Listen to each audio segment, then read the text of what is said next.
Welcome to மீனாவின் கைமணம். இன்றைக்கி lunch menu சூடான சாதமும் கொஞ்சம் மிளகு தக்காளி கீரை மாதிரி தான் பண்ணேன். ஃபஸ்ட்டு கொஞ்சம் குழந்தைங்களுக்கு சூப் எடுத்து கொடுக்குறக்காண்டி குழந்தைங்களுக்கு கொஞ்சம் ஜீரகத்தூள், கொஞ்சம் சின்ன வெங்காயம் எல்லாம் போட்டுட்டு ஒரு அரை கிளாஸ் தண்ணி, கீரையை நல்லா ஃபஸ்ட்டு வதக்கிட்டு வெங்காயம்லாம் வதக்கிட்டு ஒரு கிளாஸ் தண்ணி ஊற்றிருந்தேன். கொஞ்சம் ஒரு அரை கிளாஸ் மாதிரி எடுத்துகிட்டு கொஞ்சம் பாசிப்பருப்பு வேக வச்சு குழந்தைங்களுக்கு கொடுக்குற மாதிரி கூட்டு மாதிரி தான் மிளகு போட்டு தாளிக்காமல் நான் தேங்காய் எண்ணெய் மட்டும் கொஞ்சம் ஊற்றி ஒரு ட்ராப் ஊற்றியிருந்தேன்.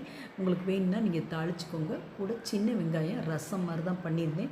ஒரு 10-15 சின்ன வெங்காயத்தை எடுத்து நல்லா வதக்கிட்டு ஒரு மிளகா வத்தல், பட்டை வத்தல், கொஞ்சம் காயத்தூள் போட்டு அதையும் நல்லா வதக்கிட்டு நம்ம மிளகு, சீரகம், பூண்டு, ஒரு தக்காளி, ஒரு பச்சை மிளகாய் எல்லாம் போட்டு நான் லேசாக குறகுறப்பாக மிக்சியில் ஓட்டிட்டு அதையும் போட்டு நல்லா அந்த வெங்காயத்துக்கூடையே நல்லா வதக்கிக்கோங்க. வதக்கிட்டு உங்களுக்கு வெங்காயத்தை எப்படி நச்சு போட்டாலும் சரி, நான் பொடிசாக கட் பண்ணி போட்டிருக்கேன். சின்ன வெங்காய ரசம் ரொம்ப நல்லது, வாரத்துக்கு ஒரு முறை சேர்த்துக்கோங்க.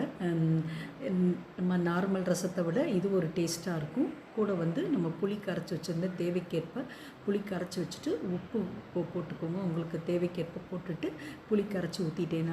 இந்த மாதிரி தான் நான் ரசம் வச்சுருந்தேன். நீங்கள் எப்படி பண்ணுவீங்கன்னு கமெண்டில் சொல்லுங்கள். நான் சின்ன வெங்காய ரசம் கொஞ்சம் கொஞ்சம் பருப்பு இருந்துச்சு, அதையும் கொஞ்சோண்டு ஊற்றி குழந்தைங்களுக்கு கொடுக்குறக்காண்டி தான் நான் பண்ணியிருந்தேன். சளி, கோல்டு எல்லாத்துக்குமே ரொம்ப நல்லது. சின்ன வெங்காயத்தை பற்றி மருத்துவ குணம் மிக்கது. அதையும் சேர்த்துக்கோங்க. வாரத்தில் 2 முறை டெய்லி எப்படியாவது ஒரு கைப்பிடி சேர்த்துக்கோங்க. கூட ஒரு கைப்பிடி நிறைய கொத்தமல்லி இருந்துச்சு, அதையும் போட்டுட்டு நான் அடுப்பு ஆஃப் பண்ணிவிட்டு லேசாக நுரக்குட்டி ஒரு கொதி வரும்போது அடுப்பு ஆஃப் பண்ணிவிட்டேன்.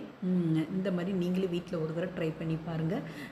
சூடான சாதத்தில் கொஞ்சம் குழந்தைங்களுக்கு நெய் ஊற்றி இல்லை வெறுமனையே நம்ம அப்படி போட்டு கொடுத்தோம்னா ரொம்ப நல்லாயிருக்கும். கூட மிளகு தக்காளி கீரை இருந்துச்சு.